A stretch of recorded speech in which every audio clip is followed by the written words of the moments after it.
This call is now being recorded. This call is now taking notes. Spine सीधी, 3 बार ओम का उच्चारण और उसके बाद प्रार्थना। ओ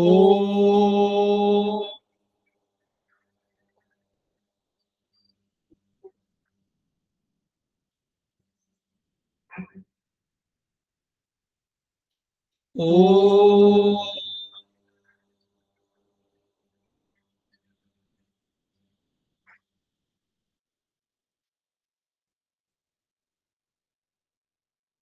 ओ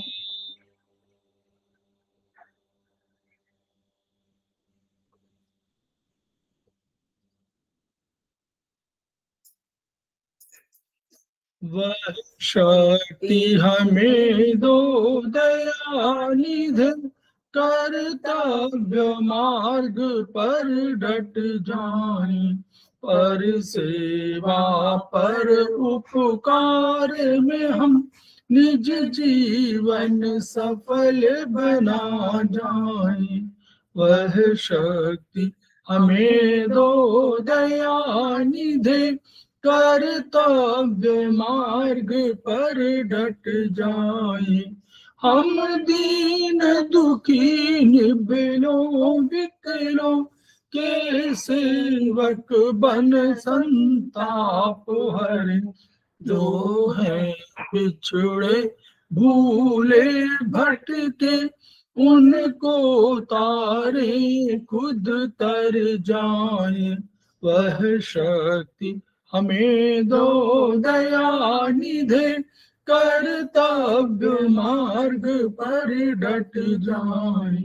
छल द्वेष दंभ पाखंड झूठ, अन्याय से निश दिन दूर रहे, जीवन हो शुद्ध सरल अपना, शुचि प्रेम सुधारस बरसाए। वह शक्ति हमें दो दयानिधि, कर्तव्य मार्ग पर डट जाए। निज आन मान मर्यादा का प्रभु ध्यान रहे, अभिमान रहे, जिस देव भूमि में जन्म लिया, बलिदान उसी पर हो जाए। वह शक्ति हमें दो दयानिधि, कर्तव्य मार्ग पर डट जाए। पर सेवा पर उपकार में हम निज जीवन सफल बना जाए।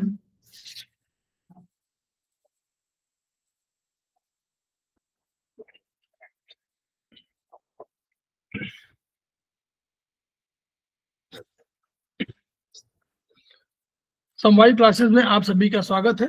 हमारे बीच में श्रीमती वर्षा श्रीवास्तव, हमारे बीच में श्रीमती वर्षा श्रीवास्तव उपाध्यक्ष समवाय फाउंडेशन उपस्थित है, उनका स्वागत है। हमारे बीच में जयश्री चौधरी जी उपस्थित है, सेमेस्टर 2 के स्टूडेंट है, उनका स्वागत है। हमारे बीच में प्रतिमा राव जी उपस्थित है, समवाय फाउंडेशन के प्रमोटर हैं और हमारी फैकल्टी भी है, उनका स्वागत है। हमारे बीच में कमलेश कुमार तिवारी जी उपस्थित है, समवाय फाउंडेशन के प्रमोटर हैं और हमारी फैकल्टी भी है, उनका स्वागत है। हम लोग उनका भी स्वागत कर रहे हैं जो अभी क्लास को ज्वाइन करेंगे, और हम उनका भी स्वागत कर रहे हैं जो YouTube के माध्यम से इसको बाद में देखेंगे। हम लोग समवाय फाउंडेशन के सदस्य हैं और हम लोग एक्यूप्रेशर शोध प्रशिक्षण एवं उपचार संस्थान प्रयागराज से संबद्ध हैं। वहाँ की मनीषी ब्रह्मलीन MP खेमकर सर के ऋणी हैं, जिनकी वजह से संस्थान को यह शोहरत मिली हुई है और हमारी एक्यूप्रेशर विधा को इतनी ख्याति मिली हुई है और इतनी उन्नति प्राप्त हुई है।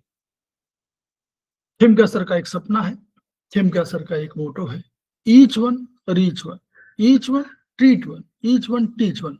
उसी को आपके माध्यम से जन जन जागरण अभियान के तहत पूरे संसार में फैलाने का हमारा विचार है, हमारा सपना है।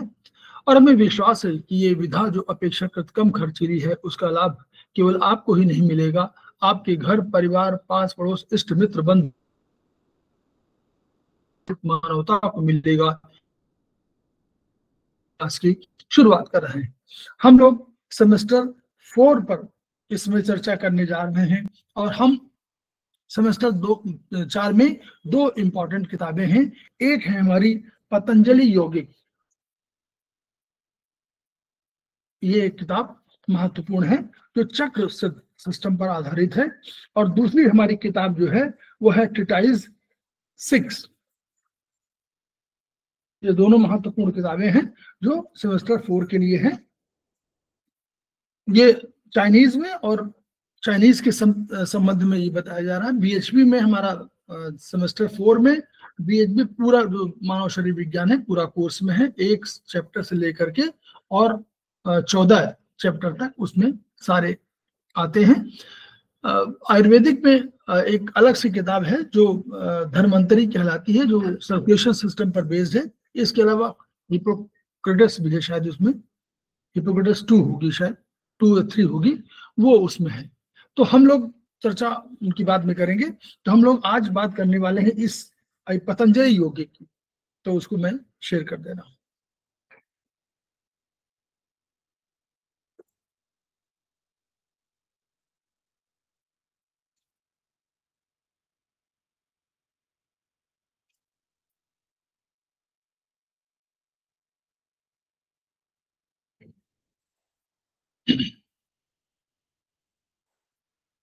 देखिए, हम लोगों ने एक्यूपंक्चर पहले पढ़ा हुआ है। एक्यूपंक्चर हम लोग बार बार इस पर चर्चा कर रहे हैं कि एक्यूपंक्चर क्या है। ये एक्यू बिंदुओं पर पंक्चर करना या प्रेशर देना, ये एक्यूपंक्चर है। ये माना जा रहा है कि ये भारतीय दर्शन में भी ये था, यानी भारतीय सभ्यता में भी ये विकसित हुआ था। लेकिन फिर भी हम लोग ये कह रहे हैं कि जो आधुनिक काल में चीन ने इसको डेवलप किया। चाहे कहीं से इसका मूल कहीं भी हो, लेकिन जन्मदाता कोई भी हो, भारतवर्ष हो, कोई और देश हो, लेकिन हम लोग मानते हैं कि जो विकास हुआ वो चाइना ने किया, और चाइना में इसको बहुत समर्थन मिला, इसलिए किया। उनको हमारे यहाँ उतना समर्थन राजनीति यानी राजनीतिक जो है समर्थन जब तक नहीं होता, शासन सत्ता का समर्थन जब तक नहीं होता है, तब तक कोई विधा बहुत अधिक प्रचलित नहीं होती। तो वहां शासन सत्ता का सहयोग मिला, चाहे वो जबरदस्ती मिला हो, चाहे वो मूल देश की भावना के अनुसार मिला हो, लेकिन वो विचार है कि चाइना में विकसित है।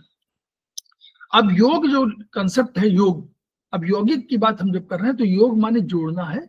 हम लोग ये मानते हैं कि भारतीय दर्शन में योग का बहुत महत्व था, और योग माने अगर हम योग कहें तो योग डिफाइन करना बहुत कठिन है, इतना कठिन कि हम लोग यही नहीं जान पाएंगे कि योग अगर योग को कहें, योग माने जोड़ना। क्या जोड़ना? आत्मा को शरीर से जोड़ना, आप अपने को अपने से जोड़ना, अपने को आप से जोड़ना, आप से अपने को जोड़ना। यह इतना कठिन कार्य है। जब गोस्वामी जी कहते हैं कि सिय राम मैं सब जग जानी, और करऊं प्रणाम जोर जुग पानी, तो उसका अर्थ क्या है कि मैं सीता राम जी के दर्शन सब में कर रहा हूं। तो सब में करने का अर्थ क्या है? अपने शरीर को यानी अपने मन को, अपनी आत्मा को इतना उदात्त बना लेना कि मैं सब में उस सीताराम जी के दर्शन कर रहा हूं जिनको मैं आध्यात्मिका या मैं अपने ईश्वर के अवतार के रूप में मानता हूं। तब पीड़ा किस बात की है? यह संसार भिन्न हो जाएगा अगर यह मान लिया जाए। और अगर मुझ में किसी ने सीताराम के दर्शन कर लिया तो उसमें और मुझ में कोई अंतर नहीं रह पाएगा।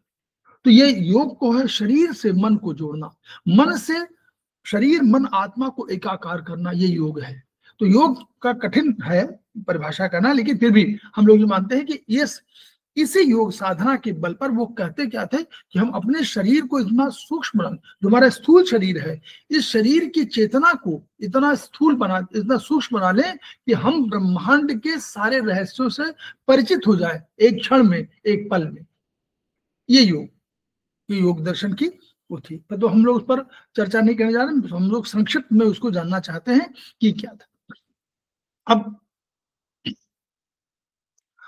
हमारे जो हम लोग अगर चाइनीज बात करें तो चाइना में भी बायो एनर्जी कंसेप्ट वहां भी है। वो कह रहे हैं क्या कह रहे हैं, वो कह रहे हैं ची है, वो कह रहे हैं की है, वो कोई हम लोग कह रहे हैं प्राण है, हम लोग कह रहे हैं चेतना है, कोई उसको वाइटल फोर्स कह दे रहा है। तो सारे जो नाम अलग अलग हैं वो सब बायो एनर्जी के फॉर्म के रूप में है। अब हम भारतीय दर्शन में करें तो हम कहें कि आकाश वायु अग्नि जल पृथ्वी ये हमारे पंच तत्व है, पंच महाभूत हैं। चीनी दार्शनिक इसको डिफरेंट मानते हैं, वो कास्ट से शुरुआत करते हैं। वो कहते हैं कास्ट है, फायर है, वुड है, फायर के बाद अर्थ है, अर्थ के बाद मेटल है, मेटल के बाद जल है। इन पंच तत्वों की बात करते हैं, यानी बहुत अंतर नहीं है। कोई भारत यूरोप के जो यूरोप में विकास हुआ उसमें उन्होंने आकाश को छोड़कर वायु अग्नि जल पृथ्वी इन सब चार को माना। हम लोगों ने इन महाभूतों के अलावा भी कुछ तत्व माने, हम लोगों ने कहा वात पित्त कफ।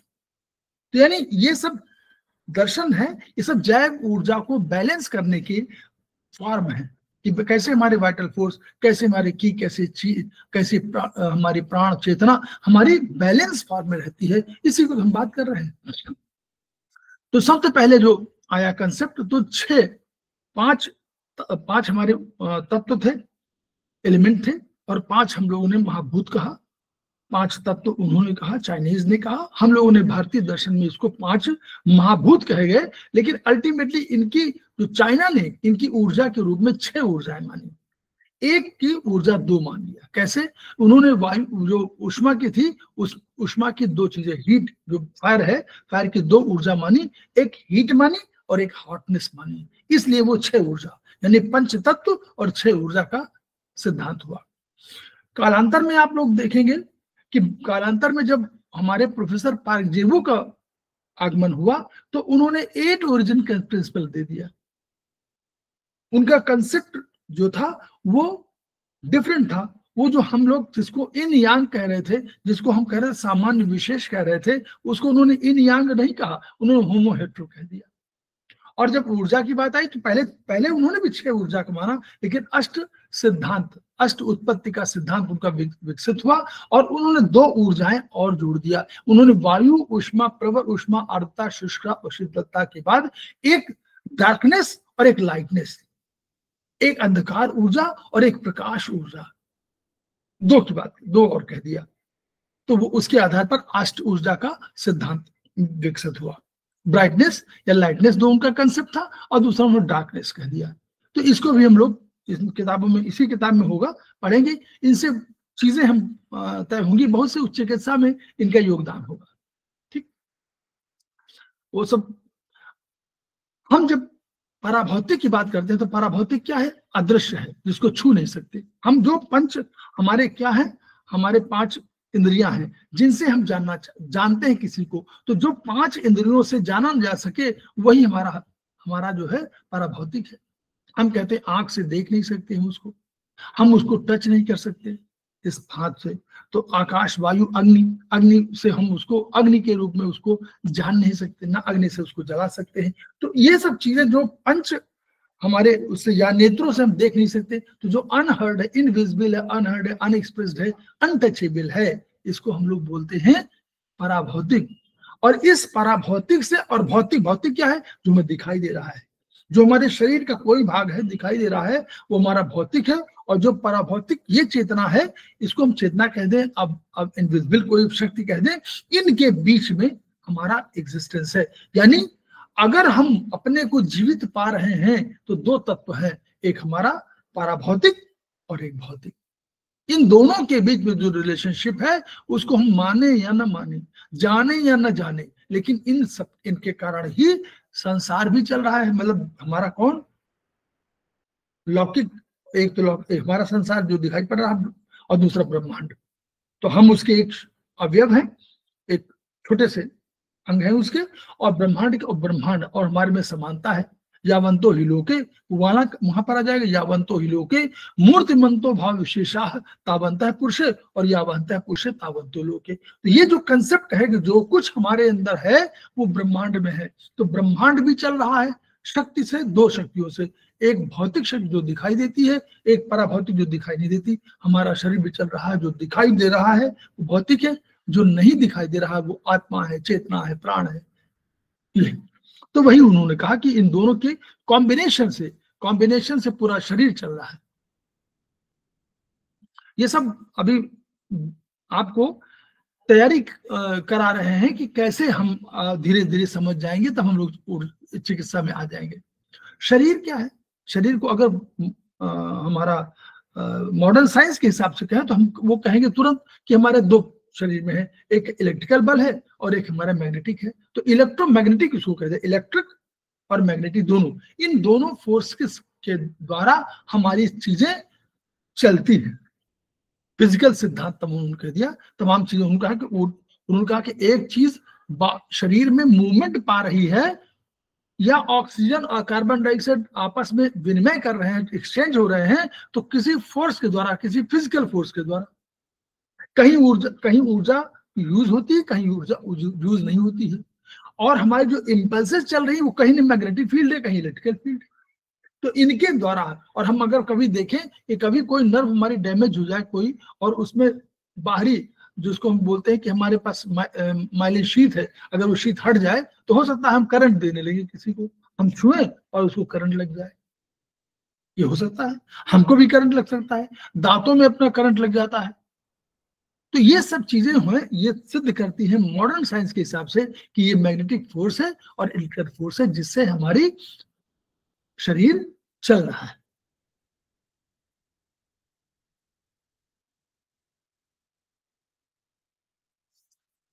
अब इन्होंने कहा कि ये जो उन्होंने हमारे जो चाइनीज दर्शन में था, तो चाइनीज दर्शन ने क्या किया, उन्होंने कहा कि पंच तत्व हैं, फिर उन्होंने कहा कुछ मेरिडियंस है, और उन मेरिडियंस के जो हमारे शरीर के कुछ ऑर्गन्स हैं, मुख्य ऑर्गन्स, जिनको उन ऑर्गन के कॉम्बिनेशन के रूप में कहा, और कहा इन और यांग है, दो सत्ताएं थी प्रकृति की, तो एक इन थी एक यांग थी। तो इन यांग सत्ताओं, प्रकृति ने अपने को दो रूप में प्रकट किया, एक इनमें एक यांग में। इन सत्ता नीचे की ओर गई, उसने पृथ्वी की रचना किया, और यांग ऊर्जा आकाश की ओर गई, उसने स्वर्ग की रचना किया। ऊपर की ओर गई, अब उसने स्वर्ग की रचना किया, और स्वर्ग और पृथ्वी के बीच में हमारे मानव शरीर का विकास हुआ। ये कंसेप्ट वहां का था। तो यानी जो इन यांग के आधार पर उन्होंने अपने शरीर के, हमारे शरीर के जो अवयव थे, ऑर्गन्स थे, उनको डिवाइड कर दिया, एक कॉम्बिनेशन बनाया, और कहा कि ये जोड़े पेयर के रूप में फंक्शन करेंगे। कौन स्त्री कौन नारी है, कौन पुरुष, ये नहीं कह सकते, लेकिन दोनों के बीच में एक हस्बैंड वाइफ का रिलेशनशिप उन्होंने रखा, और कहा कि ये दोनों एक दूसरे के इन यांग के रूपों में प्रकट होते हैं। इस तरह हम लोग कॉम्बिनेशन देखते हैं। सब लीवर, गॉलब्लैडर है, छोटी आंत है, हृदय है, हमारा स्प्लीन स्टमक है, हमारा हार्ट है, लार्ज वो लंग्स है और लार्ज इंटेस्टाइन है। हमारा एक और ऑर्गन की बात आई जो हमारा पेरिकार्डियम और ट्रिपल वार्मर था। तो पेरिकार्डियम तो हम लोग मान सकते थे कि pericardium is the covering of heart, वो मॉडर्न साइंस मानती है, उसको तो माना हम, लेकिन हमारे पास एक ट्रिपल वार्मर ऐसा था जो वास्तव में कोई ऑर्गन नहीं है, फिजिकली कोई ऑर्गन नहीं है। उसको उन्होंने कंसेप्चुअली माना कि triple organ is also a triple warmer is also an organ, और वो बैलेंस करता है आपके शरीर की ऊर्जा को, ऊपर की, बीच की और नीचे की ऊर्जा को, यानी टेम्परेचर को बैलेंस करता है। उसको बाद में लोगों ने, बाद में हमारे साइंटिस्ट ने, जो यहीं के प्रोफेसर पारजू वगैरह या डॉक्टर वॉल, इन सब ने उसको कह दिया। किसी ने कहा कि ये हमारे हमारे हमारे स्पाइनल कॉर्ड है, और किसी ने कह दिया, डॉक्टर वॉल ने कह दिया कि नो, ट्रिपल वार्मर को कहा कि एंडोक्राइन सिस्टम है, और प्रोफेसर पारजू ने कहा कि नहीं, ये हमारी स्पाइनल कॉर्ड है। तो वो अपना है, लेकिन उनका फंक्शन इसी तरह था कि ये ट्रिपल वार्मर बहुत जुड़ी हुई थी ब्रेन सिस्टम से।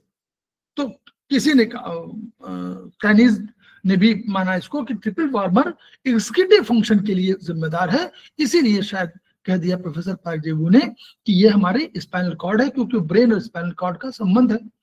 प्रोफेसर डॉक्टर वॉल ने इसलिए कह दिया कि एंडोक्राइन सिस्टम में, क्योंकि उन्होंने कहा कि नर्वस सिस्टम और एंडोक्राइन सिस्टम दोनों सिस्टम है जो साथ साथ चलते हैं और दोनों एक दूसरे पर आश्रित हैं और दोनों एक दूसरे को इंडिपेंडेंट भी हैं, इस रूप में कहा।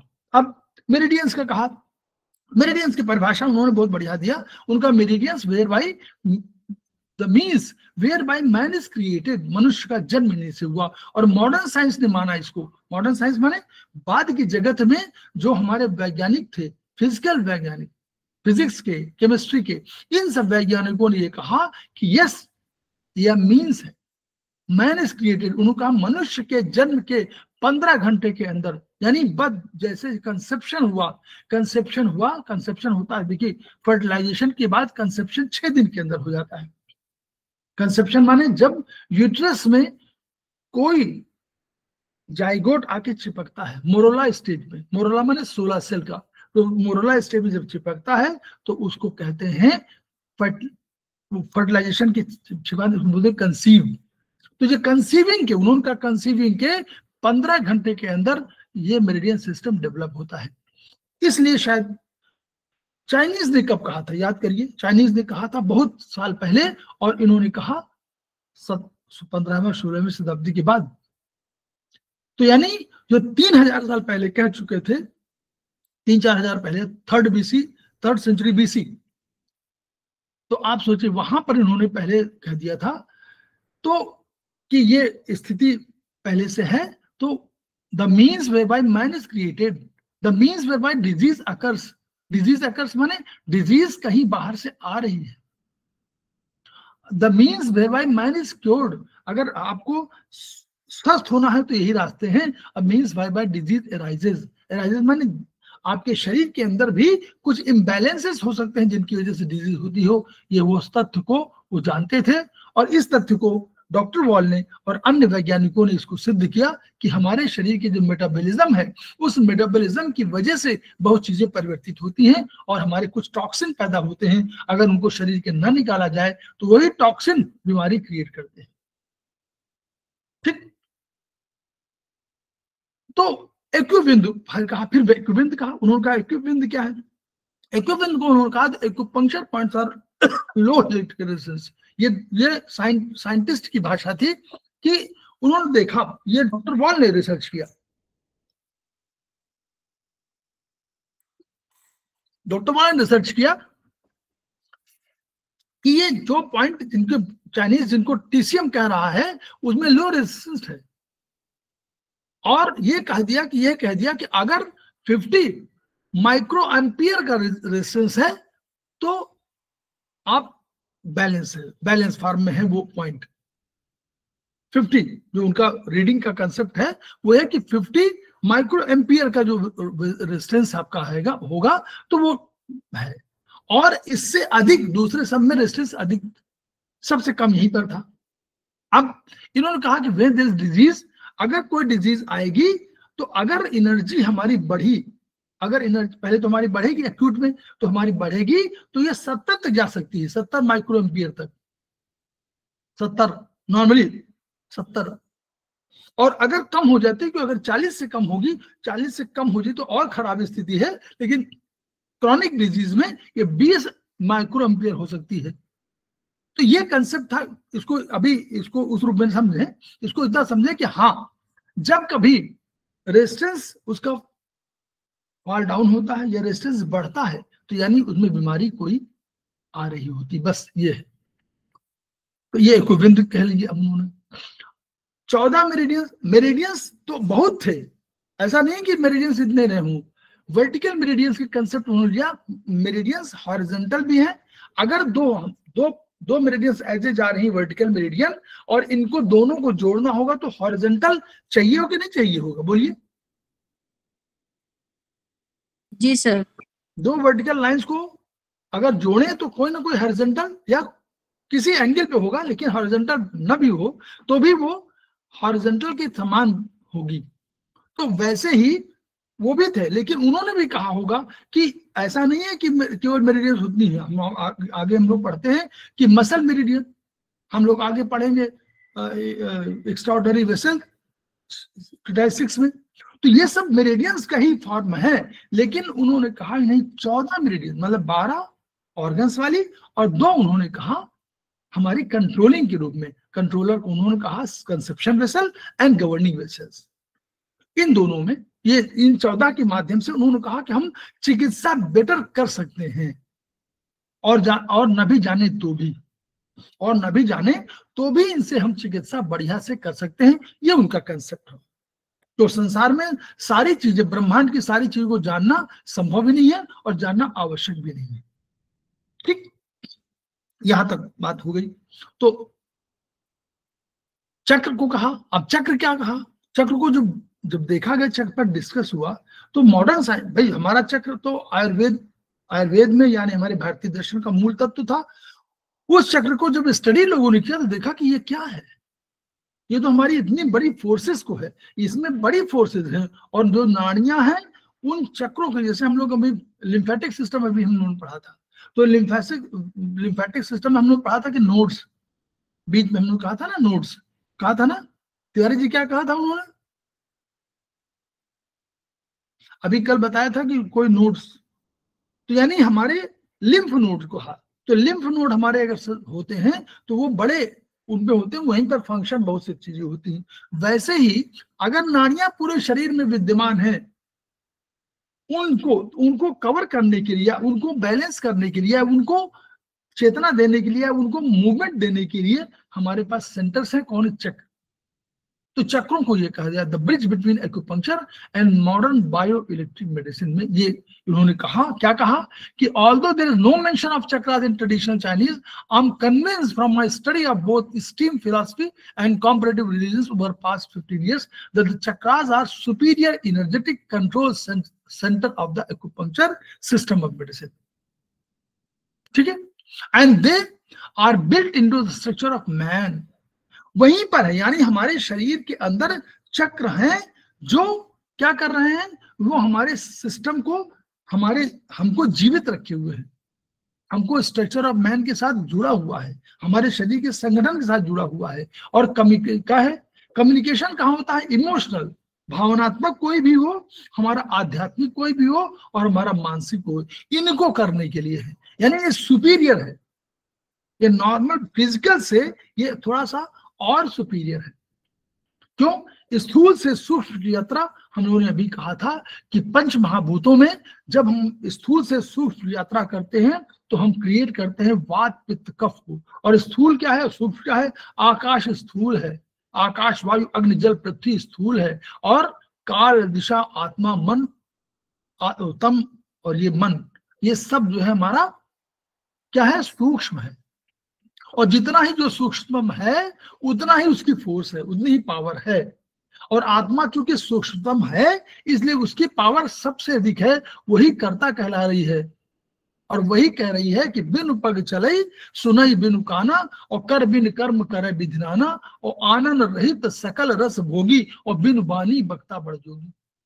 ये जो कंसेप्ट है कि वो करता है क्योंकि सूक्ष्मतम है। तो जैसे जैसे आपका कम्युनिकेशन कोई इमोशनल, मेंटल, स्पिरिचुअल, ब्रह्मांड इसकी ऊर्जा से संपर्क कर रहे हैं, तो हमारी आध्यात्मिक चेतना को दर्शाता है। यानी हम फिजिकल फोर्स के साथ साथ मेटाफिजिकल फोर्स के हाईएस्ट सेंटर के रूप में चक्रों को रख रहे हैं।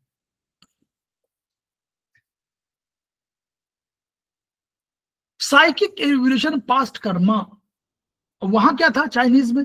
पास्ट कर्म को कौन करता था बताइए? ट्रीटमेंट कौन करेगा? पास्ट कर्मों के लिए कौन है वहां मेडियन?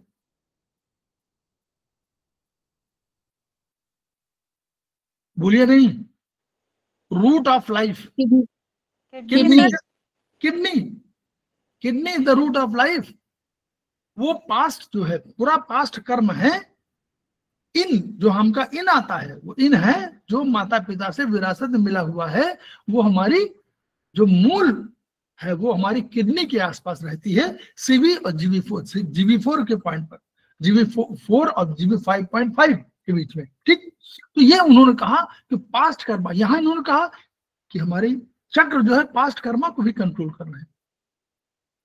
एनीवे हम लोग इसको नहीं पढ़ना नहीं है, मतलब मूल उद्देश्य बताना है आपको कि कंट्रोलिंग है ये प्राण को, शरीर को, मन को, आत्मा को, आध्यात्म को, चेतना को, हर एनर्जी को करने के लिए सेंटर है। ठीक, तो मतलब समझ देखिए, ये अभी डेवलपमेंट है, समझाने का एक चक्र है क्या। ये चक्रों को जान जाएंगे तो उनपे जब उपचार करेंगे तो वो उपचार मेरिडियन से उपचार से बेटर होगा, वो एक्स्ट्रा ऑर्डिनरी वेसल से भी बेटर होगा। क्लियर, ये बताने का मतलब, वहां एक्स्ट्रा ऑर्डिनरी वेसल है चाइनीज में, यहाँ हमारे पास चक्र हैं, अभी इनकी और देखेंगे तो ये चक्र बहुत महत्वपूर्ण होंगे। तो ये क्यों, क्योंकि हर चेतना को कर रहे हैं, इसलिए। अब योग क्या है, वही योग हम लोग बार बार फिर वही कह रहे हैं, अपने को जानना। हु एम आई, आप लोग हम लोग जानते हैं क्या, हम लोग जानते हैं कि हम लोग कौन हैं? कोई जानता है? हमको जो बताया वो हम जानते हैं। बोलिए, कोई जानता है कि मैं कौन हूं? नहीं सर। और मेरा क्या उद्देश्य है, कोई नहीं जानता। हमको बता दिया कि आप जन्म हुआ, हमने कहा खाया, ये खा लो, ये खा लो, कूद लो करो। हम क्या हैं या हमारा मूल उद्देश्य क्या है जन्म का? हम सबसे अधिक चेतन हैं, हमसे अधिक चेतन कोई नहीं है। वृक्ष हमसे बेटर हैं कुछ मामलों में, वो खुद नहीं रखते, आपको सबको दे देते हैं। तो हम तो उससे अधिक विकसित हैं, लेकिन हमारा क्या है, हम चाहते हैं संग्रह करना। तो ये योग जो कंसेप्ट है, ये योग जो है आपका योग, अभी हम लोगों ने कल सुना, योग केवल ये नहीं है कि हम लोग जो अपने 5 मिनट के लिए अपना आंख बंद करके अपना ब्रह्मांड के दर्शन की तरफ चले गए, या मन को सेंट्रल किया या हम लोग लेट गए और हम लोगों ने अपनी सांस खींचा, ये करे, ये इतना योग नहीं है। योग जो मैं आपसे बात कर रहा हूं ये भी योग है। जो आप एक दूसरे से कम्युनिकेट कर रहे हैं घर परिवार में, वो भी योग है। यानी जो आप आधे घंटे में करते हैं वो तो योग है ही, जो आप 23.5 घंटे करते हैं वो भी योग है। जब आप सोते हैं तो आप अपने वाइटल एनर्जी को अपने से जोड़ते हैं ताकि वो हमारे पास स्थिर रहे, बाहर न चले जाए। जो हमारी ऊर्जा नष्ट हुई है अभी दिन भर में, वो हमारी फिर पुनर्प्राप्ति हो जाए उसकी। ये भी तो योग है। योग माने जोड़ना, अपने को जोड़ना। फिर आप अपने भाई से, अपने बहन से, अपने माता पिता से, अपने हस्बैंड से, अपने पत्नी से जो संपर्क रखते हैं वो क्या है, वो भी तो योग है। जब हम अपने पड़ोसी से संपर्क करते हैं वो भी तो योग है। उसके विचारों को प्रभावित करते हैं, ये भी तो योग है। उनके विचारों को सुनते हैं, उनकी परेशानियों को सुनते हैं, परेशानियों को दूर करने का प्रयास करते हैं, ये भी योग है। योग वो सब है जो जीवन पद्धति है, इसको परिमार्जित योग है। अपने जीवन को परिमार्जित और परिष्कृत करने का नाम भी योग है। सूर्य चंद्रमा के जब दर्शन करते हैं तो भी योग है, सवेरे उठते हैं तो भी योग है, वृक्षों को देखते हैं तो भी योग है, वृक्षों को जल देते हैं तो भी योग है, पक्षियों को पानी देते हैं तो भी योग है, उनको दाना देते हैं तो भी योग है। योग वो सब कुछ है जो हम करते हैं और सदिच्छा से करते हैं, सत्कर्मों के माध्यम से, सत्कर्मों के माध्यम से। जहां कंसेप्ट है यम नियम का कंसेप्ट यही से पाया, यम नियम आसन प्राणायाम प्रत्याहार धारणा ध्यान समाधि। तो ये सब कंसेप्ट जो आए वो यहीं से आए। हम अपने विचारों में परिवर्तन लाते हैं योग के माध्यम से। हम अपने को निरंतर परिमार्जित परिष्कृत करते जाते हैं योग के माध्यम से। उसी प्रकार जैसे हम बर्तन में खाना बनाते हैं और उसको डेली मांजते हैं, डेली उसको साफ करते हैं ना, साफ नहीं करते तो दोबारा बना नहीं सकते, वैसे ही है। तो ये जो भी एक्सप्रेशन ऑफ सेल्फ है, सेल्फ मैं क्या हूं, ये हमारा योग है।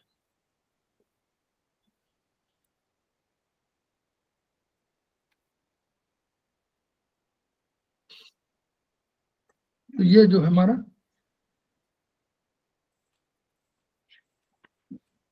ये पहला चैप्टर हमारा समाप्त हो गया। हम लोग आगे, अब आप लोग आगे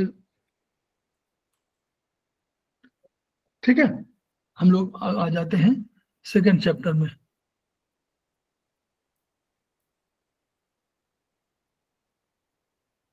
ठीक, चक्र। तो चक्र क्या है? चक्र माने गोला, गोला करते थे आप, और चीज माने या ना माने, लेकिन इतना समझ लें कि चक्र क्या है, एक मूवमेंट की बात हमेशा चक्र में आएगी, मूवमेंट की आएगी।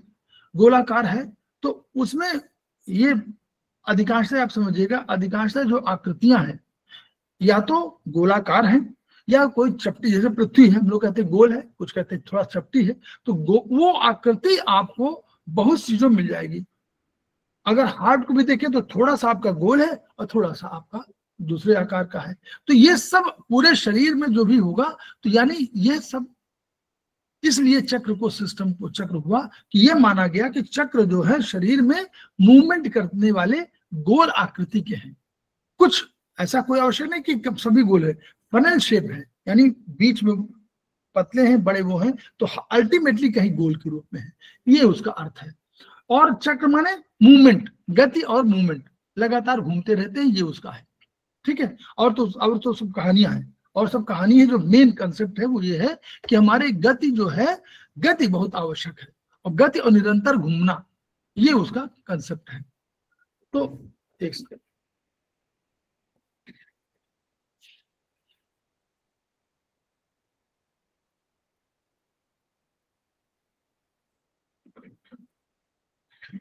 तो चक्र गति की ओर संकेत करता है, और ब्रह्मांड के उपादानों के लिए वो छोड़ दी, वो नहीं।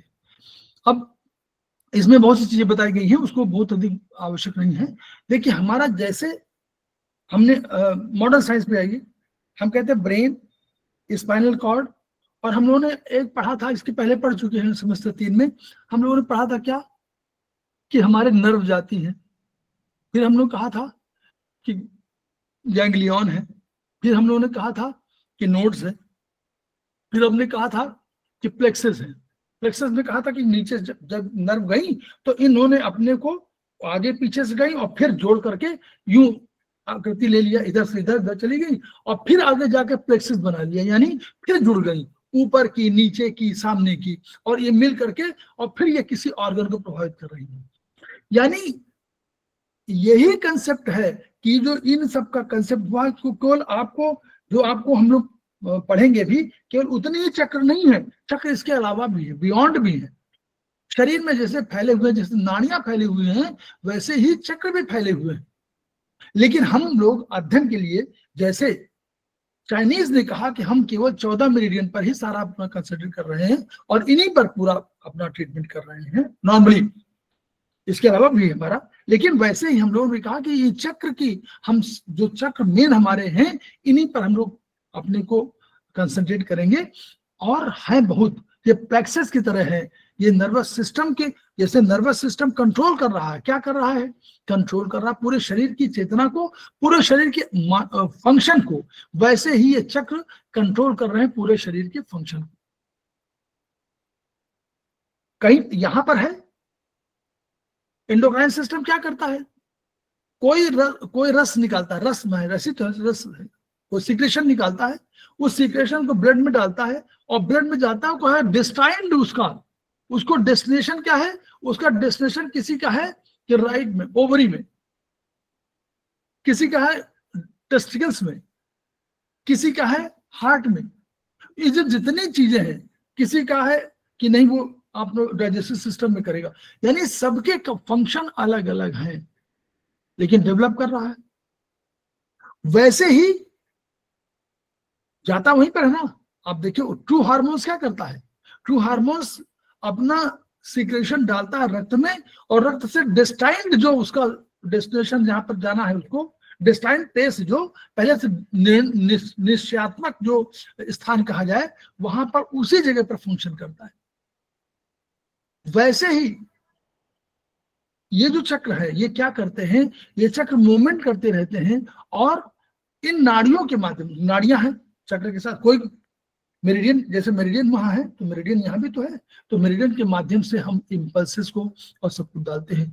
इम्पल्स क्या है मॉडर्न साइंस में, इम्पल्स क्या है, ऊपर से आया और अंदर इम्पल्स जा रहा है, किसी वायर के माध्यम से जा रहा है, वायर है कोई, लेकिन जो वायर के माध्यम जा तो रहा है लेकिन इम्पल्स जा रहा है। इम्पल्स को तो नहीं देखा ना हमने, वायर को तो देख लिया, जो हमारी फाइबर है इस फाइबर में कुछ देख लिया हमने, लेकिन फाइबर के माध्यम से जो ट्रेवल कर रहा है उसको जानते नहीं, उसको हम कह देते हैं इम्पल्स। वो ट्रेवल कर रहा है इसके माध्यम से, वो क्या है, इसी तरह उसको हम लोग पराभौतिक जब कह सकते हैं, तो वैसे ही हमारा जो यहाँ ट्रेवल कर रहा है वो भी पराभौतिक है और संपूर्ण शरीर में व्याप्त है और जा रहा। तो क्या हो गया, ये जैसे स्पाइनल कॉर्ड और जैसे स्पाइनल कॉर्ड और ब्रेन दोनों हमारा किसी इंफॉर्मेशन को गैदर करते हैं, लाते हैं, रिसीव करते हैं, ऊपर भेजते हैं, एनालिसिस करते हैं और तब कोई ऑर्डर देते हैं। यही तो हमारा काम था, अभी पढ़ा था हम लोगों ने सेमेस्टर 3 में। तो रिसीवर भी है, ये ऊर्जा के रिसीवर भी हैं, डिस्ट्रीब्यूटर भी हैं और ट्रांसफार्मर भी है। ट्रांसफार्मर माने ट्रांसफॉर्म करना, डिस्ट्रीब्यूट माने आया और उसको डिस्ट्रीब्यूट कर दिया, ट्रांसफॉर्म करना चेंज कर दिया, यानी चेंजर भी है। ये आपको ट्रांसफार्मर क्या काम करता है, आई हाई वोल्टेज की लो वोल्टेज में कन्वर्ट कर दिया, लो वोल्टेज क्या हाई में कर दिया।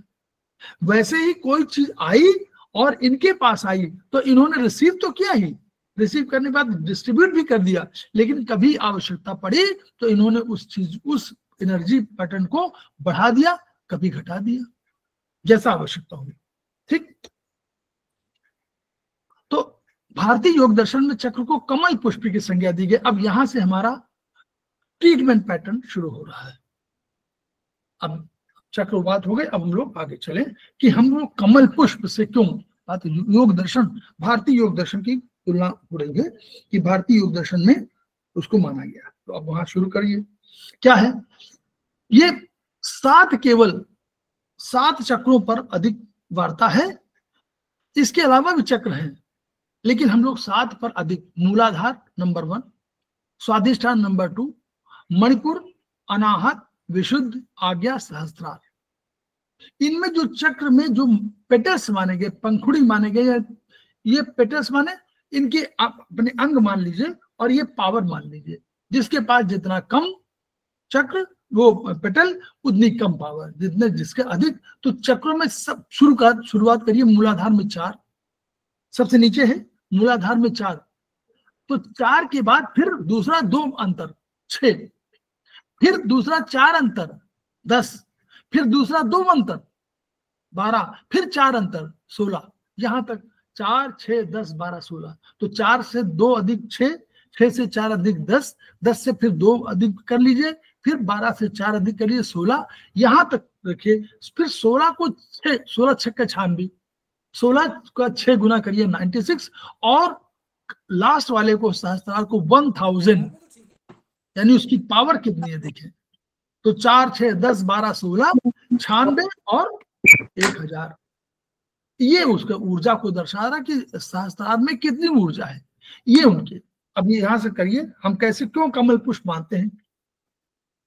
कमल इसलिए माना गया, ये कमल आप बताइए, सब लोग कहते हैं कमलवत आंखें, सुंदर कमलवत आंखें, चरण कमल, कमल ही कमल क्यों भाई, गुलाब और सब कह देते हैं, लेकिन चरण कमल, यानी कमल को ब्यूटी का प्रतीक माना गया है। ठीक है, तो इसलिए वो हमारे उसको और आगे देखेंगे आप लोग कि क्यों ब्यूटी का ही नहीं माना गया बल्कि तमाम एनर्जी का भी सोर्स माना गया। कैसे, सत्य जो कहते हैं ना कि क्या है, आप देखिए कैसे कहता है, कीचड़ में कमल की तरह खिला है। कहते ना कि देखिए सब कुछ था, उसके पास सोर्सेज नहीं थे, पढ़ाई किया, लेकिन वो कीचड़ में कमल की तरह खिल गया और देखिए टॉप कर गया। कहते हैं ना हम लोग, जी सर। गुलाब की तरह, हम गुलाब की तरह नहीं कहते गुलाब की तरह खिला हो,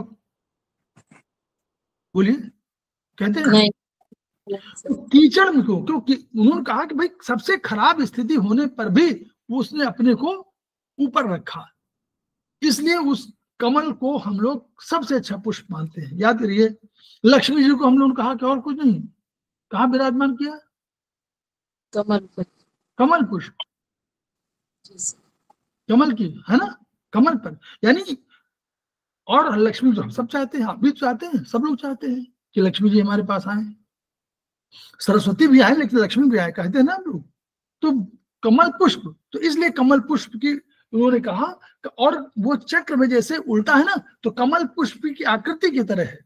आगे आपको पढ़ेंगे, जो उन्होंने देखा, मन की आंखों से स्वरूप देखा, उससे देखा, सुंदरता के दृष्टिकोण से है, और आगे कैसे कैसे डेवलपमेंट होता है। देखिए, आप देखिए, कमल का कीचड़ से पैदा हुआ, कीचड़ में सबसे पहले क्या है, नीचे क्या है, जल। सबसे पहले क्या है, जल, याद करिए, सबसे पहले नीचे बोली जल, बताइए, जल, जल है ना। बहुत पार्टिसिपेट करिए तो मजा आएगा इसमें। देखिए बहुत बढ़िया वो है, ये सब ध्यान। नीचे जल है, बीच में क्या है, कंकड़ पत्थर भी तो होंगे इसमें।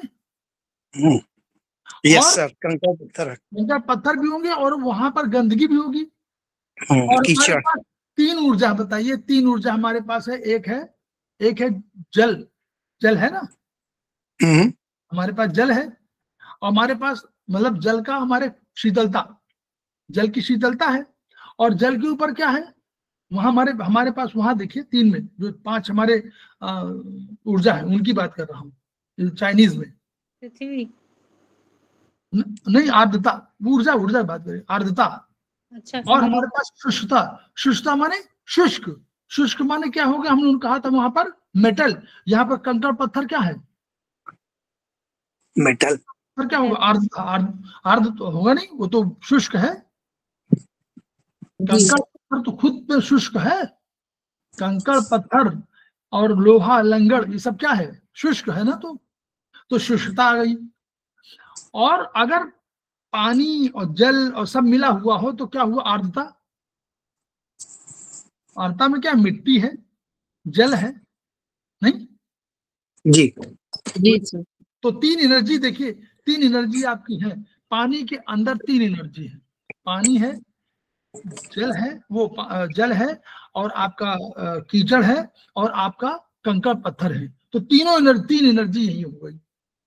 ऊपर आया तो ऊपर जैसे आया तो सबसे पहले क्या मिलेगा उसको, जैसे ऊपर आया तो क्या मिलेगा, एयर, जल की है, एयर मिलेगी, हवा। हवा, यस, हवा, हवा मिलेगी। क्योंकि अगर सूरज डूबा भी हुआ हो, अगर सूरज जो है बादल हो, तो भी हवा तो रहेगी। तो पहले हवा मिली, हवा के बाद फिर सूरज की गर्मी मिली, फिर ऊपर और चला गया, प्रचंड उष्मा मिली। तो यानी तीन एनर्जी नीचे और तीन एनर्जी ऊपर। क्लियर हो गया? अब आगे पढ़िए इसको। तो प्रकृति खिलती है, और देखिए कहते हैं कि भौरा जो है कमल पुष्प के अंदर कैद हो जाता है, वो पराग ले रहा होता है, और रात हुई, शाम जहां हुई तो वहां बंद हो गई, और बंदर बंद हो गया। कहते हैं ना, ये देखा किसी ने नहीं, कि कहते हैं तमाम उसमें है। तो स्पंदन प्रकृति के अनुरूप करता है, यानी सूर्य हमारा सबसे बड़ा यांग है, याद करिए, सूर्य ऊर्जा का सबसे बड़ा सेंटर है, उसके साथ साथ अपने को कमल पुष्प विकसित करता है। प्रकृति खिलती है तो खिलता है, प्रकृति सोती है तो सोचता है। तो यानी इन सब तत्वों के आधार पर इसलिए कमल को महत्वपूर्ण माना गया और कमल पुष्प से उत्तर किया गया। ये वही पेटल्स हैं, पेटल्स माने उनका। तो देखिए, जल में जन्म लेते हैं, जल गाढ़ा कीचड़ युक्त है, मिट्टी कंकड़ मिली हुई कीचड़ युक्त जल में कमल होता है, तो ये पुष्पित होता है। ये बस वही कंसेप्ट है। तो यानी सबसे अधिक नीचे सूर्य की रोशनी क्या है, सूर्य की ऊर्जा तो जीरो है नीचे, सबसे नीचे क्या है, हम लोग कहा भी, ये पढ़िए यहाँ, ये देखिए नीचे क्या है, मूलाधार। मूलाधार के नीचे भी एक कंसेप्ट है कुंडलनी का, कुंडलनी अभी नहीं पढ़ा, उसमें बताया जा रहा। कुंडलनी, कुंडलनी में 0 पेटल है, कुंडलनी में 0 पेटल। तो कुंडलनी में 0 पेटल है, तो कह रहे हैं कुंडलनी में तो सूरज मिलता ही नहीं, बिल्कुल नहीं जाएगा, मूलाधार में भी नहीं जाएगा, धीरे धीरे ऊपर आता है। ऊपर जब जैसे आएंगे तो धीरे धीरे इसका प्रकाश भाई कुछ पानी के अंदर जा सकता है ना प्रकाश, तो प्रकाश पानी के अंदर भी जा सकता है, थोड़ा कम मिलता है, लेकिन जैसे जैसे पानी के ऊपर आता है प्रकाश बढ़ता जाता है। तो ये इनका शक्ति का आकलन है कि ये अपने आप ग्रो करके और ऊपर प्रस्फुटित होता है, बढ़ता है, कीचड़ में कमल उत्पन्न होता है, ये वाला है। तो ये तीन वही ऊर्जा है। तो तीन कैसे हुआ? जल, शीतलता, कंकड़, शुष्कता और ड्राइनेस, कीचड़। वायु और प्रकाश सूर्य की किरणों से परिपूर्ण है। होमो हेट्रो और इन यांग के सिद्धांतों को संतुष्ट करता है। होमो क्या कहता है? संकुचन। होमो माने इन, संकुचन माने कहता है कॉन्ट्रैक्शन है, तो नीचे कॉन्ट्रैक्ट हो गया। ऊपर क्या है? फैल गया। ऊपर हेट्रो प्रसार है, जैसे वायु के संपर्क में आता है तो प्रसार करता है। तो तीन हमारे बल इन है, शीतलता, शुष्कता, आर्द्रता, तीनों होमो है। होमो को हम लोग क्या कहते हैं? होमो ऊर्जा, और होमो ऊर्जा को हम लोग स्ट्रक्चर और उसके बाद बात करते हैं ना, ये भी नोट कर लीजिएगा आगे चल के। होमो और हेट्रो स्ट्रक्चर और फंक्शन के रूप में आएंगे, जैसे इन स्ट्रक्चर है और यांग फंक्शन है, ठीक। तो अनाहत जो शुरू हमारा चक्र है, पहले का चक्र है तीन, हम बताएं, मूलाधार, स्वाधिष्ठान, मणिपुर, तीन हमारे भौतिक के रूप में है और तीन हमारे पराभौतिक के रूप में माने गए हैं, ऊपर वाले अनाहत, विशुद्ध, आज्ञा, ठीक है। तो तीन का प्रथम तीन चक्रों पर देखें, स्वादिष्ट प्रथम तीन चक्र मूलाधार, स्वादिष्ठान, मणिपुर भौतिक चक्र है और बढ़ते क्रम में अनाहत, विशुद्ध, आज्ञा, सहस्त्रार पराभौतिक चक्र है। प्रथम तीन चक्रों का प्रभाव मनुष्य के शारीरिक विकास के लिए और अनाहत, विशुद्ध, आज्ञा और सहस्त्रार चक्र मानसिक और बौद्धिक आध्यात्मिक विकास के लिए होता है। ये कंसेप्ट है।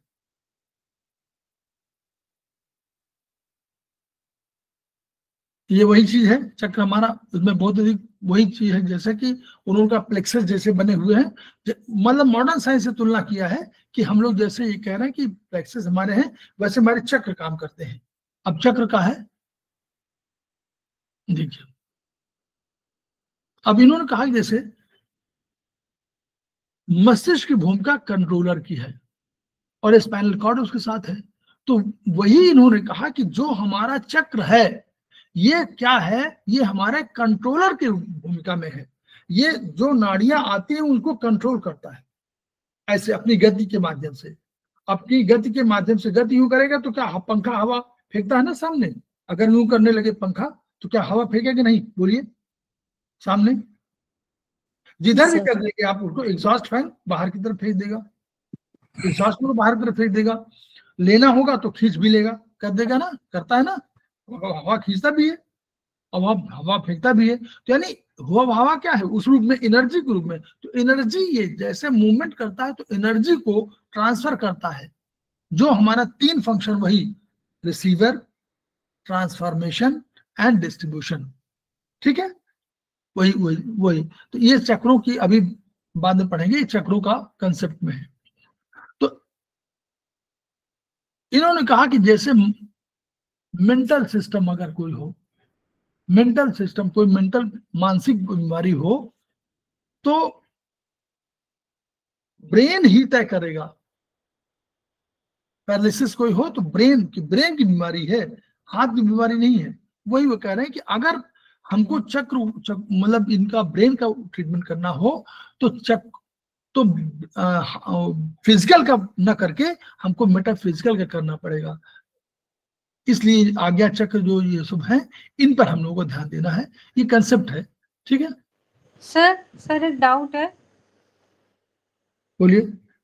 सर जो चक्र की पोजीशन है, अगर वो जैसे हम सेकंड, थर्ड, फोर्थ ये सब रहते हैं, इनको हम टोनीफाई करते हैं कलर लगा के, ग्रीन कलर लगाते हैं, फिर लाइट ब्लू और वायलेट लगाते हैं, तो यहाँ पे जो ऑर्गन्स आएंगे वो टोनीफाई हो जाएंगे। हाँ, जो कलर का जो उसका रंग है वो अगर आप करेंगे तो टोनीफाई हो जाएंगे। सर अगर मान लीजिए स्ट्रक्चर में प्रॉब्लम आ रही है, हाँ, इसोफेगस में प्रॉब्लम है, कल एक लोग आएंगे, मतलब ऑनलाइन करेंगे, उनके इसोफेगस में सिकुड़न आ रही है, तो वो तो चाइनीज से करेंगे। अभी चक्र आप पढ़ा रहे ना, तो यहाँ पर एक चेस्ट में भी चक्र दिखाना सर अभी मुझे। तो हाँ, जहाँ इसोफेगस में जो चक्र हो रहा हो वहां पर अगर आप कार्य करेंगे तो दोनों का प्रभाव होगा, स्ट्रक्चर फंक्शन दोनों पे होगा। और इन हमारे भी इन चक्र यांग चक्र यहाँ भी मिलेंगे आपको, आगे जब पढ़ेंगे तो इन चक्र यांग चक्र दोनों हैं। तो अभी जो आपने दिखाया वो इन चक्र है। अब हाँ, अभी हमने कुछ इसीलिए बताया नहीं है, दिख ना, अभी तो हम लोग डेवलप कर रहे हैं पूरे प्रोसेस को, अभी तो बहुत है। इन यानी शारीर, आप जो इन भाग में इन चक्र है और पीछे जो है यांग चक्र है, उसका कंसेप्ट अलग से होगा। अगर यू मूवमेंट कर रहा है तो पीछे क्या फर्क पड़ेगा वो अभी आगे है अलग चैप्टर्स में। ओके सर, ठीक है, ठीक है सर, थैंक यू। हाँ, तो अभी ये वाला जो है कंसेप्ट उन्होंने कहा कि होमो करस्पॉन्डेंस सिस्टम वाला बताया था उन्होंने। भारतीय योग दर्शन में 88,000 चक्रों को चिन्हित किया गया है। अब ये सही है गलत है मुझे नहीं मालूम, हम लोग इसको अभी नहीं कुछ कह पा रहे हैं कि 88,000 चक्र है कि नहीं है, लेकिन ये मेजर, माइनर और सूक्ष्म मिनी बिल्कुल उसी तरह जैसे चाइनीज सिस्टम में है। मेजर तो छोड़ दीजिए, माइनर और सूक्ष्म मिनी बिल्कुल वही होंगे जो हम लोग आगे पढ़ेंगे ना, जो नेल चक्र वगैरह पढ़ेंगे वो सब वैसे ही है। ठीक है, तो अभी हम लोग अभी कर रहे हैं 3 तरह चक्र है, मेजर चक्र है, माइनर चक्र है और मिनी चक्र है, बस। ठीक, ब्रेन सिस्टम से उन्होंने पूरे तुलना किया है और उसी तरह इनको कहा है। अब उन्होंने नाड़ियों का एक कंसेप्ट आया चक्र के साथ साथ कि जैसे उन्होंने कहा कि जैसे नर्वस सिस्टम हमारे है ब्रेन में और संपूर्ण जाल बिछा हुआ है, वैसे नाड़ियों का संपूर्ण जाल बिछा हुआ है और नाड़ी कम्युनिकेट कर रही हैं। कहते हैं कि नाभि में जो नाड़ियां हैं वो कम्युनिकेट करती हैं आकर के, जब विश्राम लेना होता है तो वहां पर आकर के कम्युनिकेट करती हैं। इसीलिए कहते हैं कि नाड़ी में, आप नाभि में अगर आप तेल लगा करके रात में तेल लगा लीजिए, उसको क्लॉकवाइज एंटी क्लॉकवाइज जो भी दोनों तरफ लीजिए तो बैलेंसिंग क्या होता है, और वो चूंकि वहां सारी नाड़ियां आएंगी इसलिए वो रात को कम्युनिकेट करेंगी और सवेरे आपकी स्थिति बेटर होगी, ये कहते हैं। तो इसी बेसिस पर कि क्योंकि नाड़ियां हैं संपूर्ण पूरे शरीर में, जैसे नर्वस सिस्टम है तो वैसे ही नाड़ियों का संपूर्ण जाल है। ये नाड़ियां संपर्क करती हैं किससे, अपने अपने जो प्लेक्सिस है, प्लेक्सिस कौन है, हमारे चक्र, इन चक्रों में कम्युनिकेट करती है। इन चक्रों के माध्यम से जो संवेदना होती है, जो पावर होती है, जो फोर्स होती है, जो ऊर्जा होती है, उसको बाहर ले जाती है। पराभौतिक नाड़ियां 2 तरह की हैं, एक प्राण कंड्यूट ऑफ प्राणिक, दूसरी कंड्यूट ऑफ मेंटल फोर्स। तो एक प्राण की है और मेंटल फोर्स की है, वही चाइनीज बनी। अब यहां पर इन्होंने कह दिया है कि जैसे उन्होंने 14 प्रमुख वेसल्स बताई थी चाइनीज में, इसमें से 3 हमारी जो है यहां नाड़ियों में, सुषुम्ना, ईड़ा, पिंगला। ठीक है, इसको जो हम लोग पढ़ते हैं योग दर्शन का है, ये सुषुम्ना बिल्कुल जो वहां स्पाइनल कॉर्ड है, गवर्निंग वेसल मेरिडियन, तो मान लीजिए गवर्निंग वेसल मेरिडियन सुषुम्ना। ईड़ा और पिंगला को अगर मानना चाहते हैं तो वैसे बता रहा हूं, अब जो इन्होंने कोर मेरिडियन कहा, ईड़ा पिंगला को उसके पैरेलल बगल बगल माना गया है, तो आप मान लीजिए यूबी मेरिडियन। इसीलिए यूबी मेरिडियन पूरा एग्जैक्टली वही नहीं, यूबी मेरिडियन इसीलिए बहुत पावरफुल मेरिडियन है मनोवैज्ञानिक के लिए भी। अभी हम लोग पढ़ा था ना मनोभावों का नियंत्रक, प्रतिमा राय मैडम किडनी को बोला था यूबी में, यूबी में सर, यूबी में, यूबी जी सर, वो ये पढ़ा नहीं था कि बाद में हम लोग इन पर उपचार करिए तो होगा।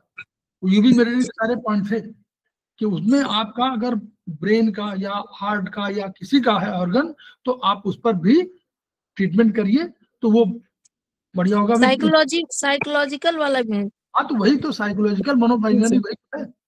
जी सर, तो वही है। तो क्योंकि सुषुम्ना, ईड़ा, पिंगला अगल बगल में और चित्रणी, वज्रणी और तमाम नाड़ियां उसी के साथ कोरिलेशन में, तो उसको हम लोग बहुत अधिक वहां नहीं जा रहे हैं क्योंकि हम लोग ट्रीटमेंट पैटर्न पर अधिक रहेंगे। तो ये उन्होंने कहा कि ये, तो उन्होंने कहा कि इसको उन्होंने कोर मेरिडियन कहा है, सुषुम्ना, ईड़ा, पिंगला को।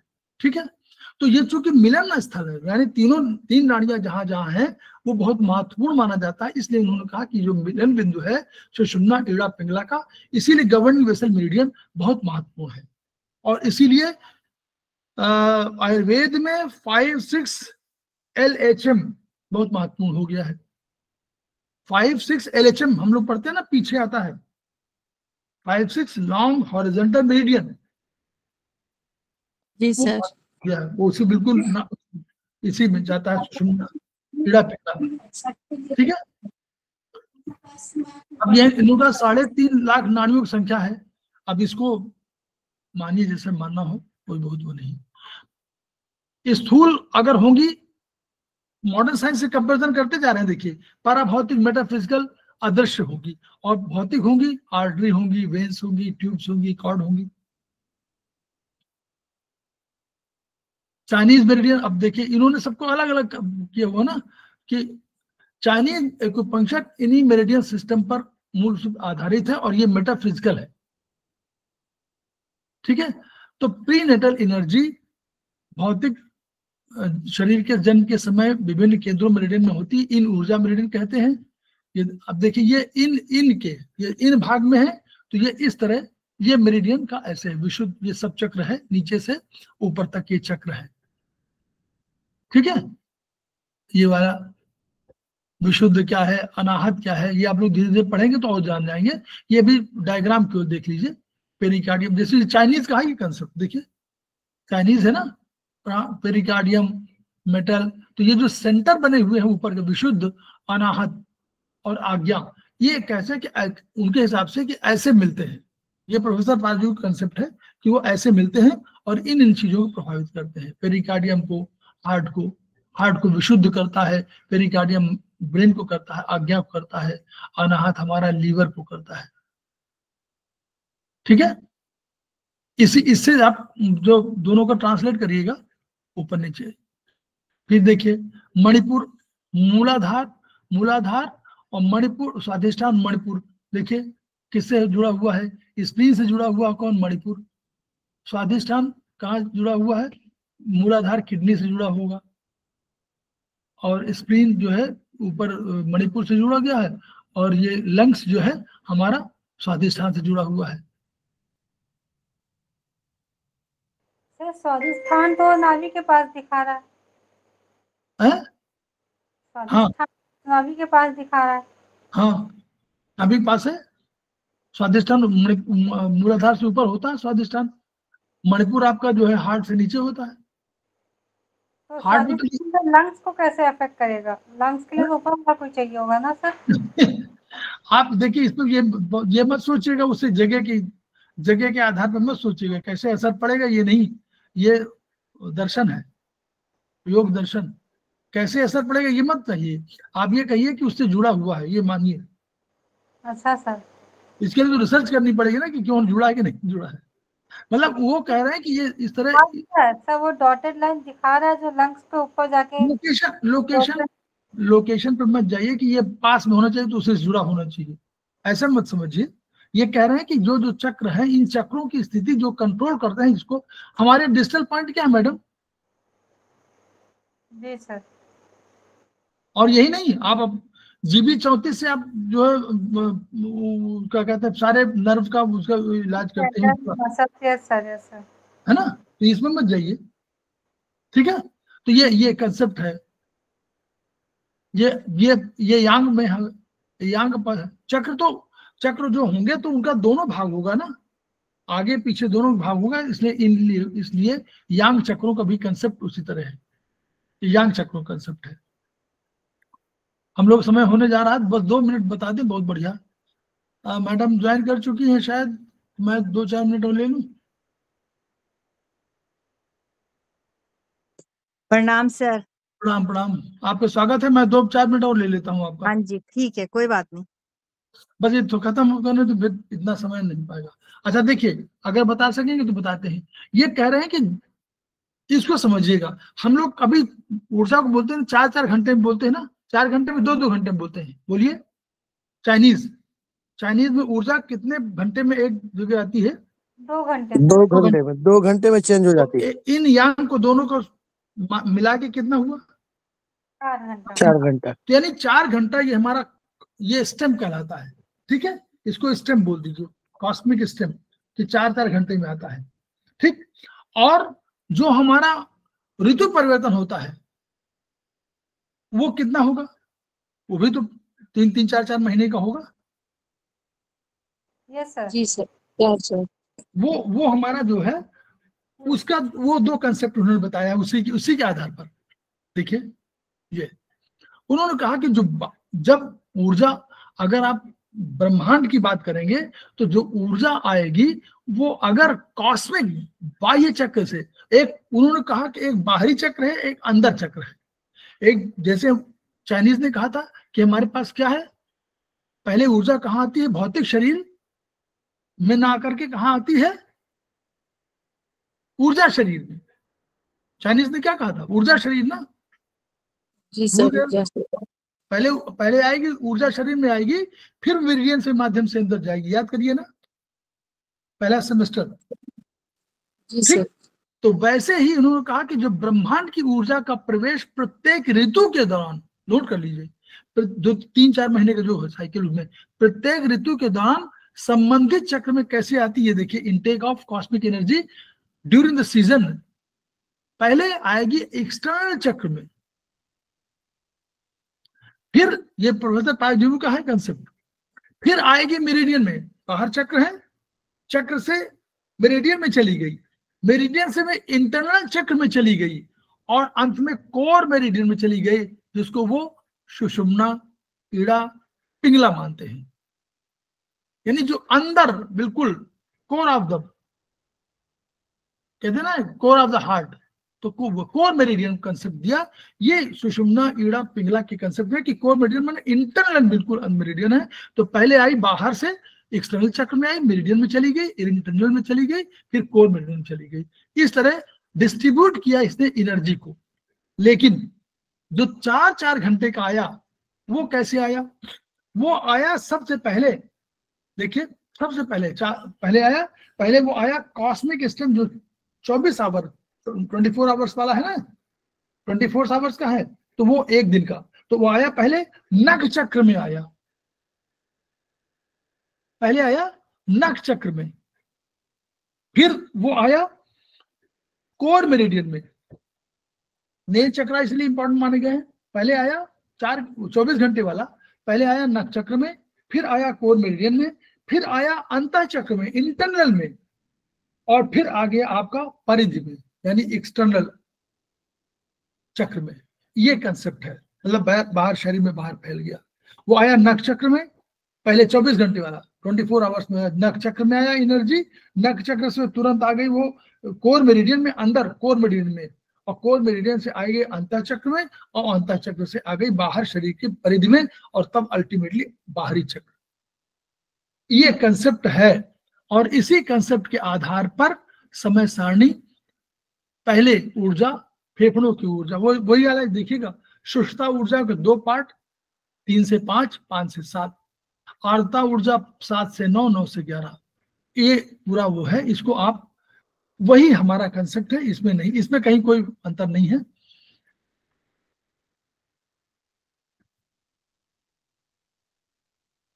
वही बता दिया कि कैसे आपका हमारा ऊर्जा आती है। प्रातः 7-5 बजे उधर तिल्ली भोजन करें, ब्रह्मांड की ऊर्जा, बस ये इस तरह ये समाप्त हुआ।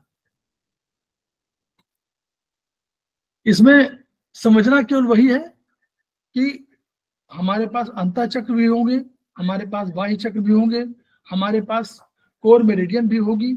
हम लोग उस पर बहुत अधिक नहीं जाएंगे, ट्रीटमेंट पार्ट बहुत डेवलप नहीं हुआ है, मैं साफ साफ कह दूं, बहुत डेवलप नहीं हुआ है।